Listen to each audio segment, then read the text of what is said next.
Hey, what's going on? What's going on? Hope everybody enjoyed the other video. I had the other video, but somebody called in because we gotta do something today at our job. They're gonna be feeding us. They got like a little meeting, but I'm off today and whatnot. So I said I'm gonna do this other video, and I hope y'all really enjoyed the other one. I just try to put my mind and this thoughts, man, of what I experienced on my own. Because again, like I tell you, when you're dealing with these dogs, all you basically dealing with is another man's theories and experience. That's all it is.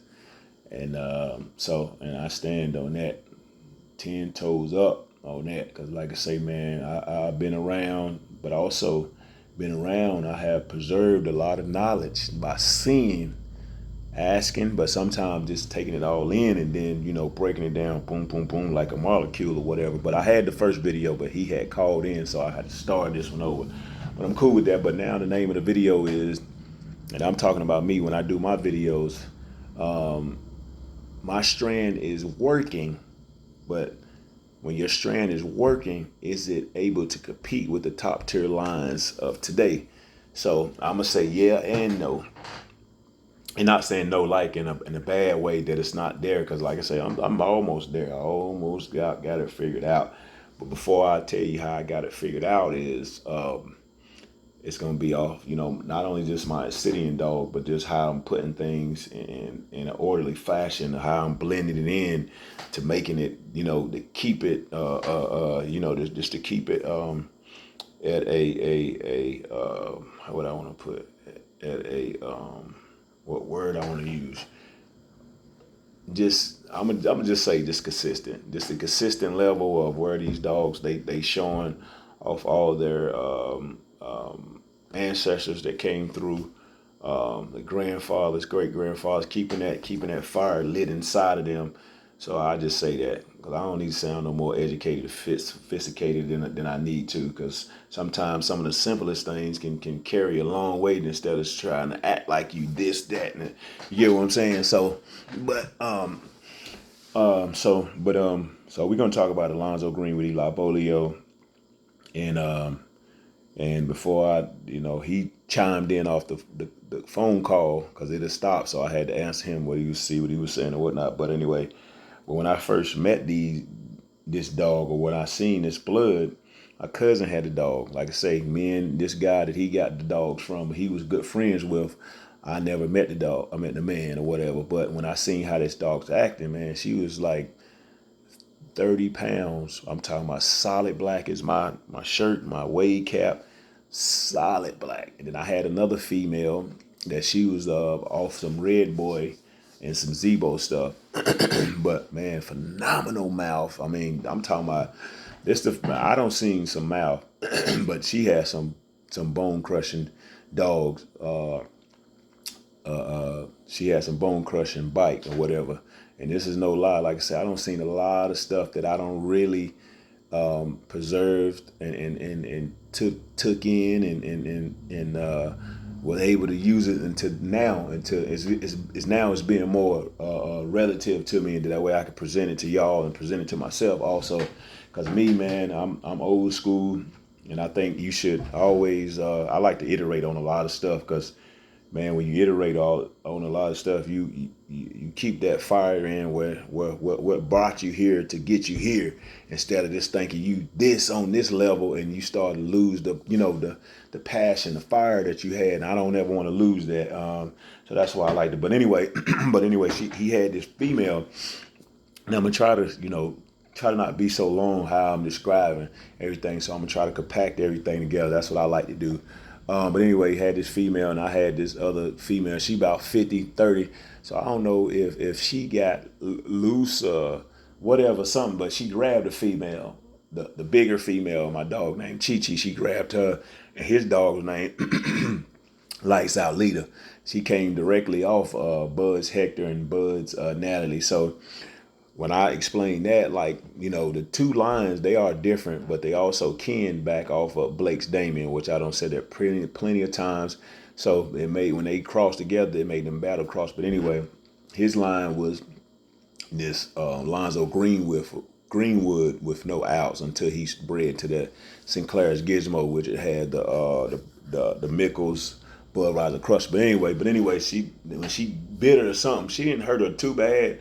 But man, after that little female got bit that one time, that little female was on fire. And I say on fire, I mean on fire. So I was like, cuz I gotta get some of this, man. And so happened though. So we gonna fast forward because I had a couple dogs over there at my cousin's house, and this one I was working like really 12 hours, man. I was working, so I would always bring the food out like, cuz just keep the dog fed for me. We good. I'm gonna feed yours for keeping them because I ain't had nowhere to put them at the time. So, but anyway, I so happened to bump into him, and I was like, man, do you have when you gonna have some more dogs? I want some. He was like, man, I ain't gonna be breeding in a couple years, man. And I was like, dang. So, but anyway, it worked out good. I was able to still get some of his stuff in the long run. But all I'm saying is, so I'm asking myself now. I got this line, it's working, but is it competitive enough to keep up with the top tier line? So, the reason I say yeah, because I seen these dogs, and I went on this man's yard after I purchased some of his dogs, and I seen how these dogs act. They very energetic. They got pretty good mouth. They got good hide. And they got a great work ethic. They'll work. Now they do have a little bit of the skittish thing. Now I don't say that plenty of time, but I'm not really worried about that because you can get out of any breed of dog, you can get them to act skittish, and it might just be from that heavy inbred stuff, and that's what I'm thinking it is. And then they say Zebo at one point in time was a man biter or whatever. So that trait probably just passed down because one time it'll skip a generation, then it'll come right back. So, but what I want to say, but yeah, even with that skittish trait, you got some people now these days, and I don't see it growing up. And I know y'all probably have. Some of them, they be quiet, they don't say anything, but then when you push them to that level, they'll just go out, just race. So that's how a lot of these dogs are. But I think Delonzo Greenwood, Eli Bolio definitely can compete with the lines of this age and back then. Because like I said, it's like a 20-year-old line, 20-plus-year-old line that's been around for a while. So when you got 2 decades under your belt, aiming for toward a third, man, that means a lot. And so I'm gonna keep it going. I'm gonna go for that third generation, that third decade, I meant, to keep it alive. But anyway, it has a lot of good checks, marks that keep competitive. Now I can say a lot of times my little dog Alex the Great, and this only for educational purposes only. So I don't want y'all this history only. Get y'all thinking I'm doing something. I don't condone it, nothing. That's illegal. So I'm here to tell you. But anyway, the hardest probably dog I seen that bite out of that's my little Alex, my Alex the Great Wilkins, Alex the Great dog. He was like no more than about 25 pounds, maybe 28, and that was just caught on the chain. But he came out of brother and sister breeding, and the brother and sister breeding didn't even supposed to happen. It was out of Demon Lido and Alexa.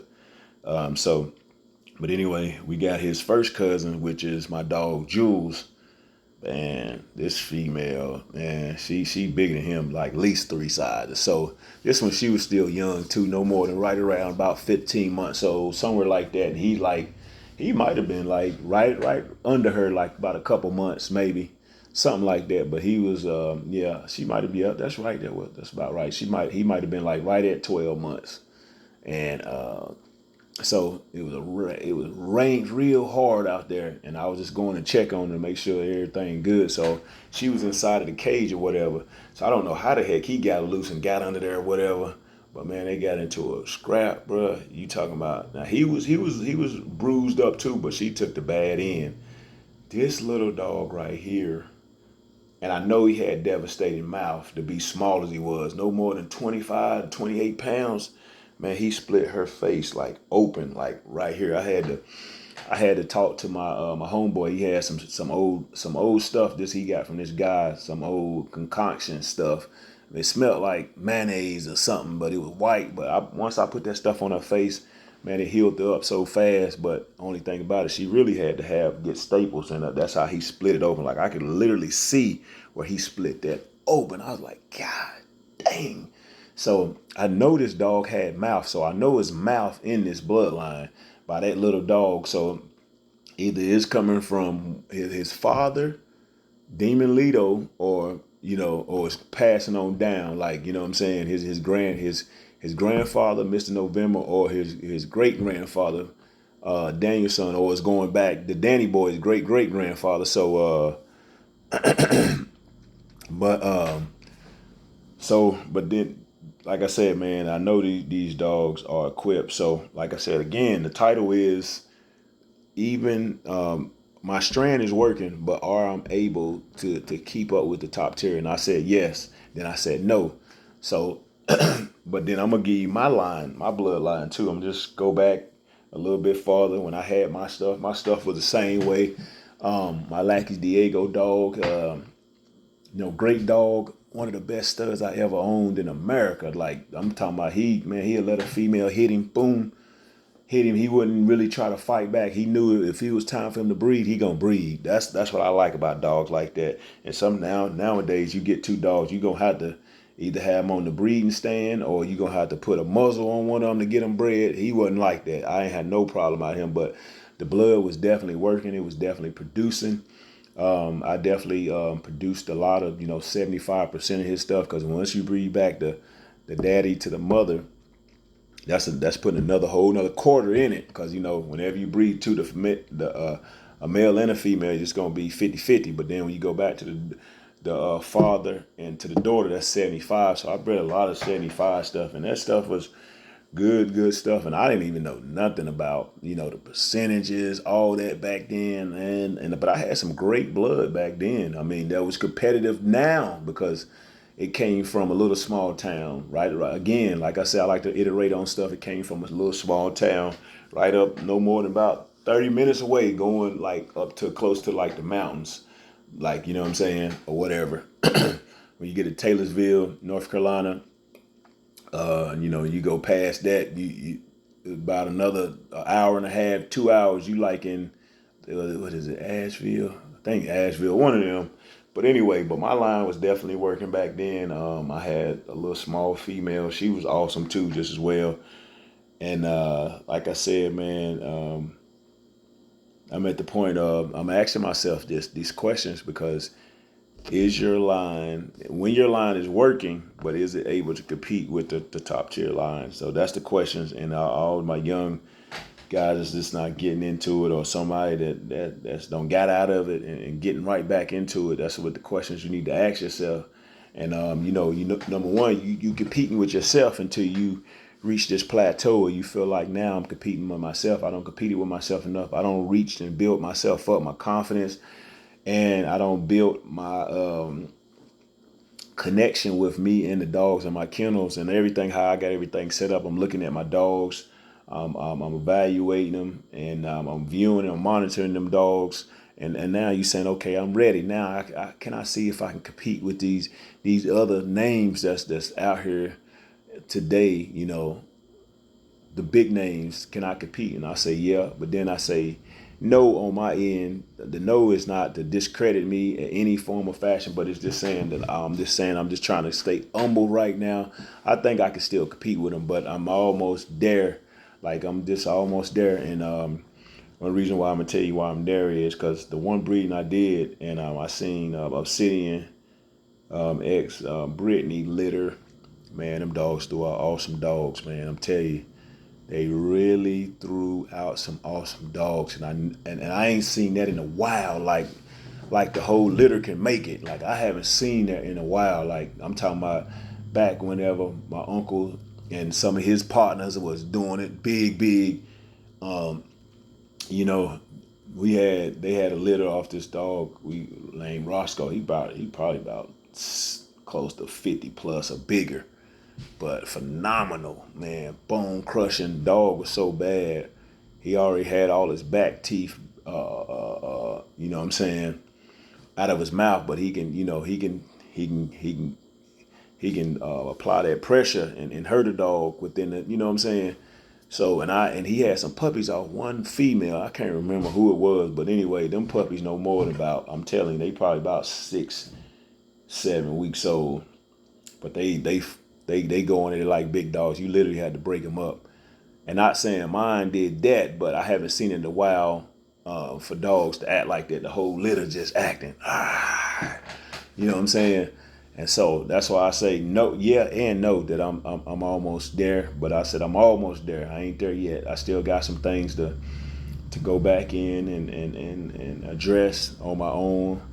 But I think I'm really getting close. I think I'm really getting close. And like I say, I got some good prospects that I got to get me there. And I got a couple of breeds that I'm gonna see that I gave some, people purchase some dog, but they want to breed back in with me. So that'll definitely let me see how close I can get there. And like I say, the only thing is, man, we got to remain to keep improving and seeing what your dog's capable of doing. Like I say, even though my line is working, but is it able to compete with the top tier line? I say yeah and no. And so, like I say, the only reason I'm saying no, not to discredit myself again, but just to stay humble and just appreciate what I have, but also when I'm appreciating and just seeing the boundaries and the limitations, I can take it to the next level. What they had, I'm trying to even take it farther than they had. That's what I mean by that no part. So not saying I'm not there now. I know they're there, but I'm just trying to still continue to be humble, trying to be trustworthy to my own process of doing things. And like I said, I'm not trying to jump out there real quick. And then, cause sometimes we can definitely jump out there, man, and just get disappointed, and not do as good as we thought we were gonna do good. But it's all good too. I don't mind falling and getting back up, so I'm cool with that. But that's definitely the questions that you should really ask yourself. Now my line is working, but is it competitive enough to be able to compete with the top tier lines now that you see that get advertised and they're still working until this day. They keeping still these strands, especially the overseas stuff. A lot of the overseas stuff, I don't hear some stuff about. They take it serious. Like they they take it real serious. And I think us, by being a dog owner, dog breeder, we take it serious, but they take it to the extent like it was back in the day. And like I said, man, I don't condone on no illegal actions. I just want to be able to have some good bred dogs and just continue to keep that family line going, where I got these dogs from Sinclair, Slim Jim, Bullyfoot. Keep them lines going, man. But also my job is to be better than them. Not nothing to give them, because I'm always give them praise and honor behind what the work that they done. But my job is to be better than them. So that's why I said I'm saying it's working right now, because I got the pieces. I definitely got the pieces, but I want to see how all my pieces can blend up together. Whatever I say, if I say I want to do just heavy line bread and see how that's competitive, and then I want to do a little inbred. I want to see how that's competitive, and then I want to put a little out up in there. I want to see how that's competitive, and that's the way you got to tackle things. And like I say, what I've been having my big success with is I've been taking an inbred dog, bred back to a line bred dog. That's what's really I've been doing. And and I got some more plans in the future where I'm gonna breed Obsidian back to some dogs again. I always want to see, because he's been producing well for me. He's been producing a good percentage. So, and I got his son Lido. He acts real good, but he still got the puppy in him too. And also I got I got Ben 10. So I was gonna let Ben 10 go, but I'm gonna go ahead and just keep him just for future purposes' sake. I'm gonna keep him because, like I said, I want to see what he's producing. This dog really is a good dog. Far out. He really is. And so I'm taking this Lonzo Green with Eli Bolio, breeding it with my stuff, with the Lackey stuff. And now it's really mine. So Wilkins stuff, I'm breeding it with that. They don't really breed out some phenomenal stuff. Like one breeding I did that was really really good. Was I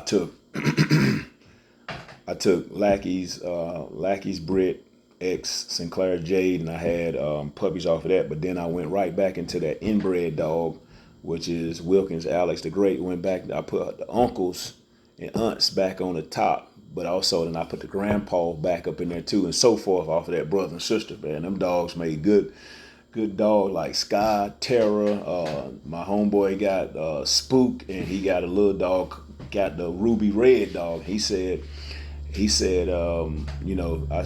Ruby Red got some good mouth to be smaller. Well, I said she got that from her daddy, because I think he had it in a cage like a while back ago. It was like probably about before, because they already two.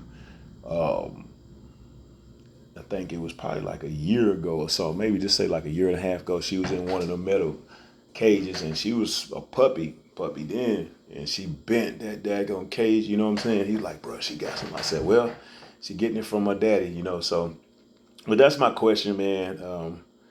My line is working, but is it able to compete with the top tier lines? I say yeah, and I say no, and the no, not to discredit myself once again, because I'm gonna give myself all the credit that I need to get, but I'm almost there. Like I say, I'm a hair away, what I'm saying, to being able to, I'm a hair away, and I know what it's gonna take to get there, and I already know the breedings that I could do to get me there, like Brittany's.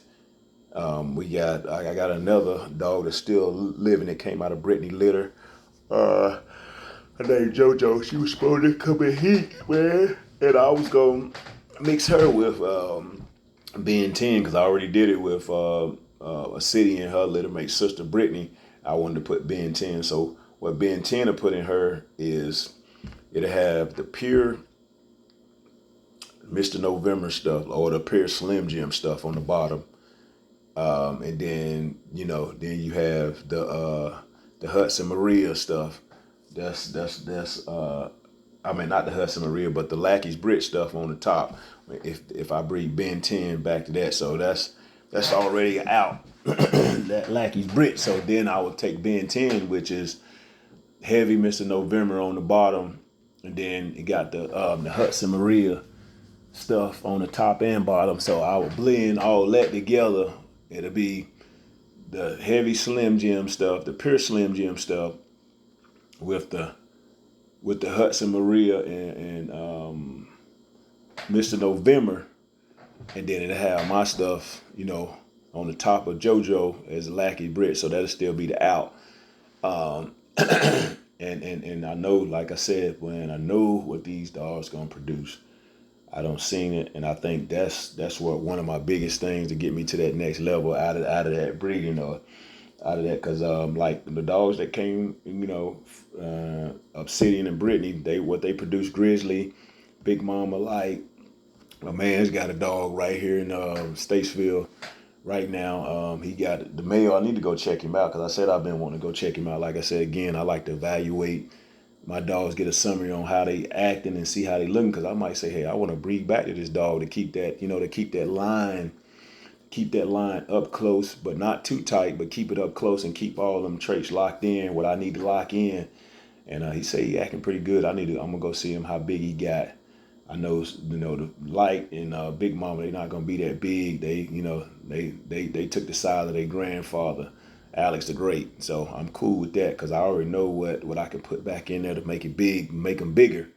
But I'm almost there, man. So that's my question really right now. My line is working, but am I able to compete with the top tier lines now of this day and age, and back then too, because I'm still being relative to back then, because I like to look at back then, because man, you can't never go wrong with back then when you learning these lines. You know what I'm saying? You can't, because man, you'll learn a lot of information just looking at some old stuff. That's how it's bred. And I like to look back at the old lines, see how they bred, or what they use to complement a lot of good stuff. So, but yeah, let me get out of here. I done did like about 30 minutes almost. But yeah, but that's my question. That's my question. And I feel like I don't fulfill the need, but and I don't fulfill the void, but I'm a hair away from being where I need to be at, and I'm just admitting that to myself. Now I'm close. I'm getting there. But my goal is to have, whatever I put out, I want it to be a high percentage out of every breed, instead of saying, okay, I could say, well, this one breed, it was alright. They came out with some alright dogs. So, but I got the dogs to do it. I definitely got the dogs to do it. I'm there, but see, my mind always gonna want to do better. Every day I wake up, I'm trying to do better, especially in something I love to do.